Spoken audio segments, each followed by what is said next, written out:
Praise the lord.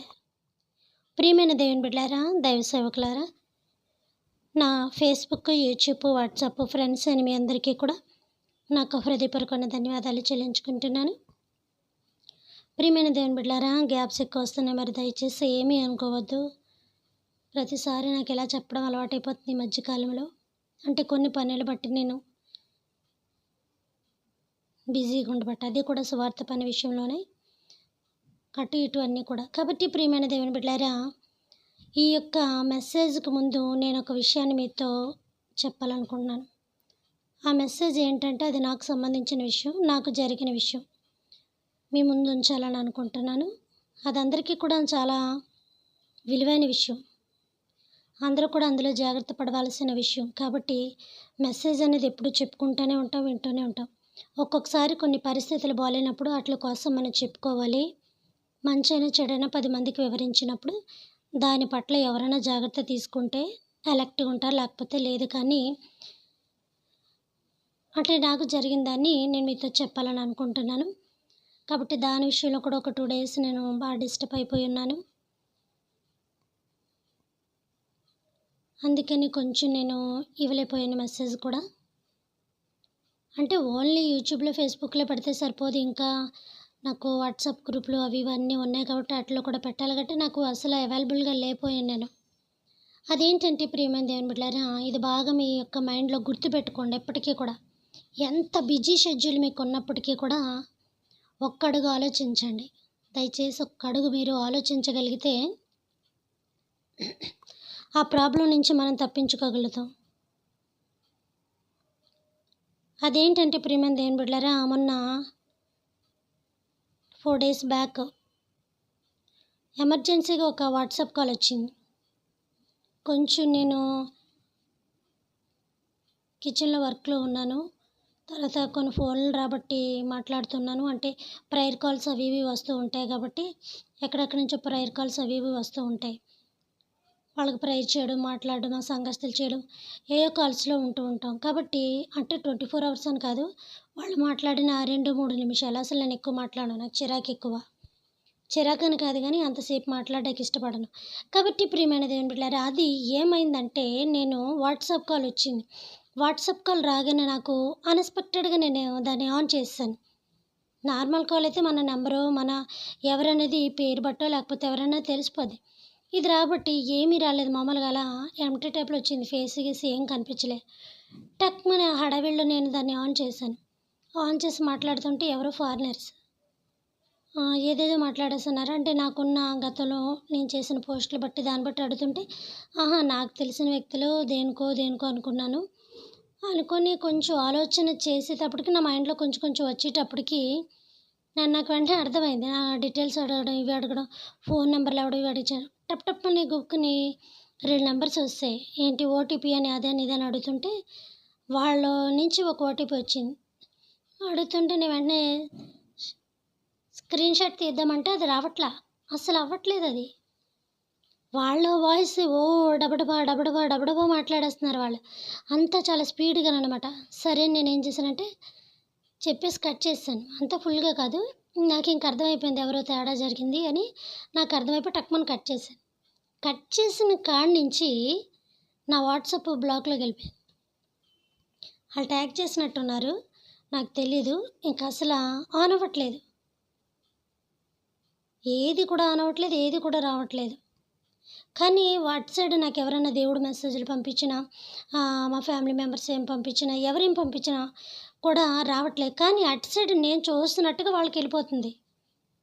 అంతేకాదు, కొంచెం నా నుంచి బ్యాడ్ మెసేజ్లు పెట్టినట్టుగా, మళ్ళీ నా ఫ్రెండ్స్కి ఒక 30,000 వేయమన్నట్టుగా నా ఫ్రెండ్స్ గ్రూప్కి జెంట్స్కి లేడీస్కి వెళ్ళడం. వాళ్ళ వెంటనే నాకు తర్వాత ఎప్పుడు ఆ మార్నింగ్ ఆ నైట్ అంతా నేను అలా డిస్టర్బెన్స్లో ఉన్నాను. ఏమైందని చెప్పి మనసు బాగోకుండా మార్నింగ్ నా ఫ్రెండ్స్ ఫోన్ చేశారు. లేడీస్, జెంట్స్, కొంతమంది కావాల్సిన వాళ్ళు కూడా ఫోన్ చేసి సింధియా రాణి నువ్వు 30,000 చేయమన్నావా ఫోన్పే అని వచ్చింది. నేను చేయమండి అప్పటికి నాకు ఇంకా అర్థం కాలే, నేను ఈ డిస్టర్బెన్స్లోనే ఉన్నాను. ఇలా రావడం ఏంటి, నేను చేయకుండా ఎలా వచ్చిందా మెసేజ్ అని అనుకునేటప్పటికి మళ్ళీ వెంటనే ఇంకో ఫ్రెండ్ చేశారు, రాణి నువ్వు ఎలా చేయమన్నావా 30,000 అని. అప్పటికప్పుడు నా మైండ్ వెలుగుతుందనమాట. ఎవరిచ్చారు మెసేజ్ అంటే నీ వాట్సాప్ నుంచి వచ్చిందన్నారు. అప్పుడు నాకు వెంటనే అర్థమైంది. రాత్రి నుంచి నా వాట్సాప్ నైట్ అంతా ఇప్పటిదాకా కూడా ఇంకా బ్లాక్‌లోనే ఉంది. రాలేదు, చేయలేదు. నేను స్టేషన్‌కి వెళ్దాం అనుకుంటున్నాను ఈ విషయం బట్టి అని అనుకొని చెప్పి వాళ్ళకు కూడా మెసేజ్‌లు పెట్టేయండి. నా వాయిస్ పెట్టడానికి, మెసేజ్ పెట్టడానికి బ్లాక్‌లో ఉంది ఇది. నేను ఎలా కూడా మీకు హింట్ ఇవ్వలేను కాబట్టి మీరు పెట్టేసి గ్రూప్‌లో పెట్టేసేయండి ఇలాగని చెప్పి కొంతమందికి కావాల్సిన వాళ్ళకి చెప్పాను. అంతే కదా, నేను వేరేగా తేడాగా కూడా మెసేజ్‌లు పెట్టినట్టుగా అసలు ప్రాణం పోయిన మిస్డ్ కాల్ కూడా వెళ్ళదు నా నుంచి. మిస్డ్ కాల్ కూడా వెళ్ళదు. వాళ్ళు చెయ్యాలేమో తప్ప నా నుంచి మిస్డ్ కాల్ వెళ్ళదు. ప్లస్ ఎలాంటి మెసేజ్ వెళ్ళదు. దేవుడు మెసేజ్‌లు ఏమైనా వాట్సాప్‌లో వస్తే కాసేపు అలా చదవడం, పెట్టడం తప్ప అది కూడా బాగా ఇంపార్టెంట్ అయిన మ్యాటర్ ఏదన్నా చిన్న సబ్జెక్ట్ ఉంటే 5 లేదా ఒక 10 నిమిషాలు చదవడం జరుగుతుంది.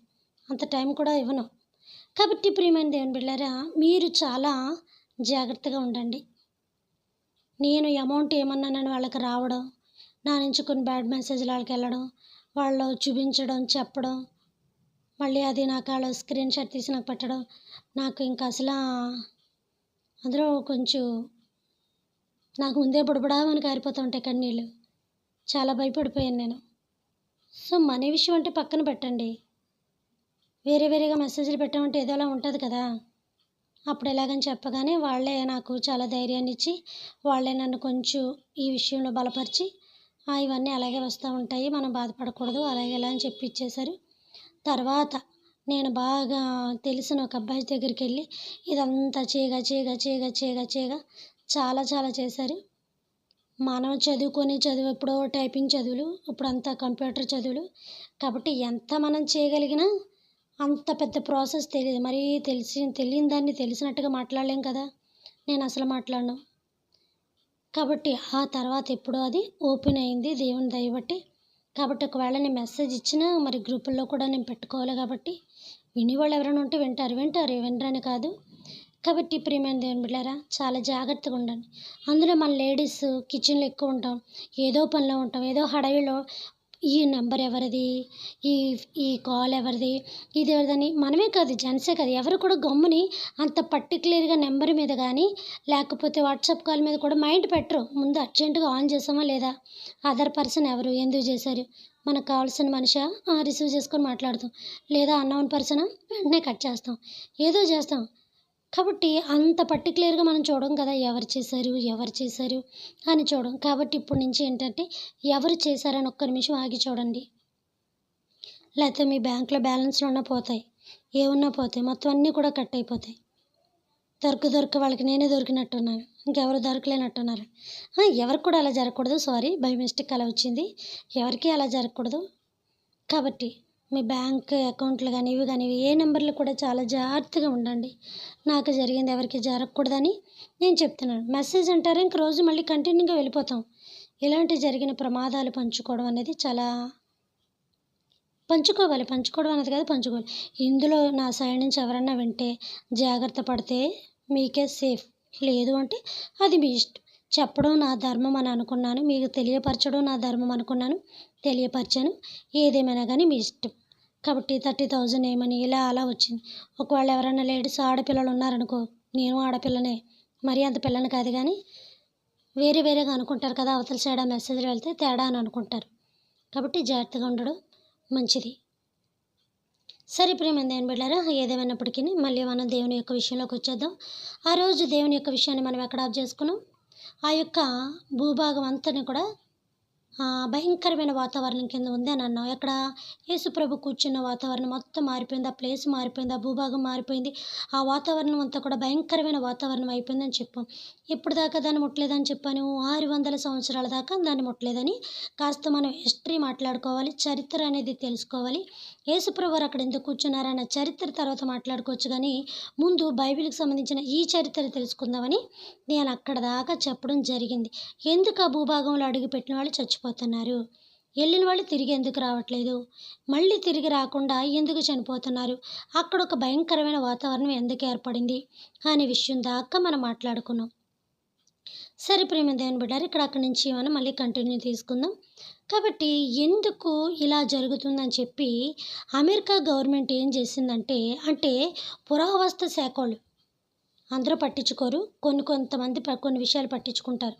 అలాగా పురావస్తు శాఖోళ్ళు దీన్ని మైండ్‌లో తీసుకొని పట్టించుకొని ఈ భూభాగం జోలికి ఎవరు ఎందుకు వెళ్ళట్లేదు అని ఒక్కసారి ఆలోచన చేస్తే గనక వాళ్ళు గట్టిగా అక్కడికి వెళ్ళినోళ్ళందరూ చనిపోతున్నారు. చనిపోతున్నారా? చనిపోవడం అంటే ఏంటి? ఎవరన్నా కావాలని ఏమన్నా చేస్తున్నారా? ఏమన్నా దయ్యాలా? భూతాలా? లేకపోతే ఆ ప్లేస్ ఆక్రమించుకోవడానికి ఏమన్నా కొన్ని భయంకరంగా వాళ్ళు క్రియేట్ చేస్తున్నారా? ఏంటి అని తెలుసుకోవాలని వీళ్ళు పురావస్తు శాఖ వాళ్ళంతా కూడా దాని మీద ప్లాన్ చేసి, ఆలోచన చేసి, ఇది చేసి అక్కడికెళ్ళి పరిశోధన చేద్దామని నిర్ణయించుకున్నారు. ఎవరు? అమెరికా గవర్నమెంట్ పురావస్తు శాఖకి సంబంధించిన వాళ్ళు.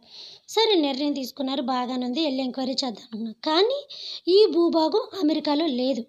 ఈ భూభాగం వేరే దేశంలో ఉంది.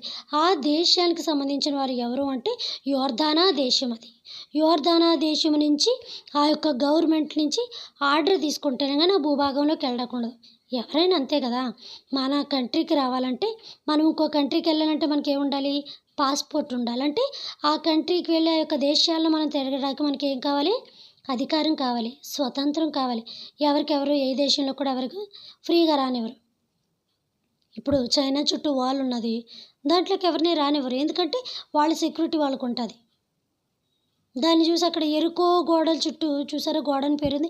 ఎరుకో చుట్టూ వీళ్ళు బలమైన గోడలు కట్టేసుకున్నారు. మా లోనికి ఎవరో రాకూడదు మేమే అన్నట్టు. చాలా ఫ్లాట్లు ఉంటాయి చూసారా అందులోని లోన బోలెడు బిల్డింగ్స్ ఉంటాయి. ఎవరికి? ఎంప్లాయీస్‌కి లోన చాలా బిల్డింగ్స్ ఉంటాయి.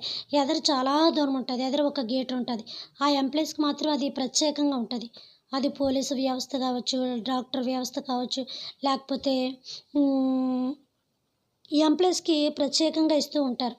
ఆ స్పెషాలిటీస్ అన్నీ కూడా ఎంప్లాయీస్‌కి, పోలీసు వారికి, గవర్నమెంట్ ఎంప్లాయీస్‌కి ఎక్కువగా ఉంటాయి అలాంటి సదుపాయాలు. కాబట్టి ఆళ్ళని ఎక్కువగా రానివ్వరు. అలౌ చేయరు. అదంతా వాళ్ళ సామ్రాజ్యం అనమాట. ఆ సామ్రాజ్యంలోకి ఎవరు వెళ్ళినప్పటికీ కూడా సీరియస్‌గా ఉంటది పొజిషన్. కాబట్టి ఇలాగా ఎవరు గవర్నమెంట్‌లోకి ఎవరు వెళ్ళడానికి కూడా వీల్లేదు. ఒక మనిషి ఆ దేశం వెళ్ళాలంటేనే మనకేం కావాలి? పాస్‌పోర్ట్ అనేది కావాలి. అలాగే వాళ్ళెక్కడికి రావాలన్నా ఇలాగుంటది. ఏ దేశపు యొక్క ఆచారాలు ఆ దేశానికే ఉంటాయి. కాబట్టి ఇది ఈ యొక్క భూభాగం అమెరికాలో లేదు. ఎక్కడుందంటే యోర్దానా దేశంలో ఉంది. యోర్దానా దేశంలో ఎక్కడో చివ్వరనుంది. కాబట్టి ఏం చేశారంటే వీళ్ళు అయితే మనం యోర్దానా గవర్నమెంట్ గారి దగ్గరికెళ్ళి అక్కడ మనం ఏం తీసుకోవాలి? పర్మిషన్ తీసుకోవాలి. అయ్యా బాబు మేము ఆ యొక్క యోర్దానా భూమిలోకెళ్ళి ఆ ప్రదేశం అంతా కూడా మేము గాలించి ఎందుకు ఆ భూభాగాన్ని మూతవేయబడింది? ఎందుకు అక్కడికి ఎవరు వెళ్ళట్లేదు? ఒకవేళ బలవంతాన తెగించి వెళ్ళినా అక్కడ వెళ్ళిన వాళ్ళు తిరిగి ఎందుకు రావట్లేదు? అక్కడ ఎందుకు చనిపోతున్నారు? అసలు ఏం జరుగుతుంది అక్కడ? ఈ హిస్టరీ అంతా మేము తెలుసుకోవాలనుకుంటున్నాం. అదంతా ఒక బైబిల్‌కి సంబంధించిన ఇదంతా ఒక చరిత్రకరమైన ప్లేస్ కదా! ఆ చరిత్ర మూతపడిపోవడానికి గల కారణం ఏంటి? అని వీళ్ళందరూ కూడా తర్జన భర్జన అయ్యి నిర్ణయం తీసుకొని పురావస్తు శాఖోళ్ళంతా కూడా కూర్చొని అమెరికా గవర్నమెంట్ దగ్గరికెళ్ళి ఆర్డర్ తీసుకొని వచ్చి తర్వాత ఈ ఆర్డర్ తీసుకెళ్ళి యోర్దానా గవర్నమెంట్‌కి ఇచ్చి అక్కడి నుంచి వీళ్ళు ఏం తీసుకున్నారంటే ఆ భూభాగంలో అనుమతించి పరిశోధన చేయొచ్చు అనే ఒక లెటర్ తెచ్చుకున్నారు. అంటే యోర్దానా గవర్నమెంట్ నుంచి పర్మిషన్ తెచ్చుకున్నారు. ఈ భూభాగంలోకి వెళ్ళొచ్చు. అక్కడ వీళ్ళు పరిశీలించొచ్చు. అక్కడ ఏం జరిగింది? అక్కడ వెళ్ళినోళ్ళందరూ ఎందుకు చనిపోతున్నారు? ఎందుకు తిరిగి రావట్లేదు? అక్కడ జరిగిన పరిస్థితులకి గల కారణం ఏంటి? ఎవరు ఈ భూభాగాన్ని ఎవరైనా హ్యాండ్ ఓవర్ చేసుకున్నారా? లేకపోతే ఎవరైనా బెదిరిస్తున్నారా? అసలు ఏమైంది? ఆ రోజు కలకల్లాడుతూ ఉన్న ఊరు ఈరోజు నరమానవుడు లేకుండా ఇంత భయంకరమైన వాతావరణం కింద ఎందుకు మారిపోయి ప్రజలలో ఇది ఒక భయంకరమైన వాతావరణం అని వాళ్ళ మైండ్ సెట్‌లోకి ఎందుకు వచ్చింది? ఎవరు రప్పించారు? ఏంటి? ఈ చరిత్ర అంతా బయటకు లాగడానికి ఈ యొక్క అమెరికా గవర్నమెంట్ పురావస్తు శాఖోళ్ళు నిర్ణయం తీసుకున్నారు. తర్వాత అదంతా యోర్దాను. ఇప్పుడంటే మనకి కొన్ని పేర్లు మారిపోయాయి. కానీ ఇతర కంట్రీస్‌లో అవి మారలే. యెరూషలేం అని ఉంది. ఇప్పుడు అలాగే ఉంది. యోర్దానా అని ఉంది. ఇప్పటికీ అలాగే ఉంది. పాలస్తీనా అని ఉంది. ఇప్పటికీ అలాగే ఉంది. అమెరికా దానికి ఇదొక పేరు ఉంటది మన బైబిల్‌లోని. మీకు గుర్తొస్తే మీరు పెట్టుకోండి మీ మైండ్‌లో. మీరు చెప్పుకోండి. ఇప్పుడు నేను దాన్ని చెప్తూ కూర్చుంటే నా మైండ్ పాడైపోద్ది. చెప్పాను కదా! అవసరం వచ్చినప్పుడు నాకేం గుర్తుకు రావు. ఆ పేర్లు బైబిల్‌లో ఏ పేర్లయితే ఉన్నాయో ఆ దేశంలో ఆ పేర్లన్నీ కూడా అలాగే ఉన్నాయి. ఏదో అక్కడ కొన్ని మార్పు చేర్పులు చేశారు కానీ మిగతా అన్నీ కూడా యాజ్ ఇట్ ఈజ్ అలాగే ఉన్నాయి. కాబట్టి ప్రియమైన దేవుని బిడ్డలారా, వీళ్ళు ఈ నిర్ణయం తీసుకొని 600 సంవత్సరాలు గడిచిన తర్వాత ఈ ప్లాన్ తర్వాత తీసుకున్నారు. ఇప్పుడు 1వ సంవత్సరం గడిచిన కాడ నుంచి 600 సంవత్సరాల వరకు అలాగ వదిలేశారు. అక్కడి నుంచి ఈ యొక్క అమెరికా గవర్నమెంట్ ఈ నిర్ణయం తీసుకొని తర్వాత యోర్దానా దేశానికి వెళ్ళి యోర్దానా దేశపు నాయకుల నుంచి అదే ఆ గవర్నమెంట్ నుంచి లెటర్ తీసుకొని ఆ పురావస్తు శాఖల దగ్గర నుంచి లెటర్ తీసుకొని వీళ్ళు కలిసి సేకరణ చేయడం మొదలుపెట్టారు. ఆ భూభాగంలో దిగడం మొదలుపెట్టారు. మిగతా అన్నీ కూడా రేపు దినాన్ని మాట్లాడుకోవచ్చు. పరలోకమందున్న మా తండ్రి, మీ నామం పరిశుద్ధపరచబడును గాక, మీ రాజ్యం వచ్చును గాక, మీ చిత్తము పరలోకమందును నెరవేరినట్లు భూమి అందులో నెరవేరును గాక. మనదైన ఆహారం నేడు మాకు దయచేయమయ్యా.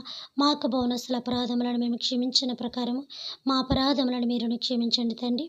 మమ్మల్ని శోధన నుంచి తెక్కడిని తప్పించమయ్యా. రాజ్యము, శక్తి, మహిమ నిరంతరం మీరే ఉన్నారు తండ్రి. ఆమేన్. దేవుడు మనందరినీ దీవించి ఆశీర్వదించును గాక. Good night.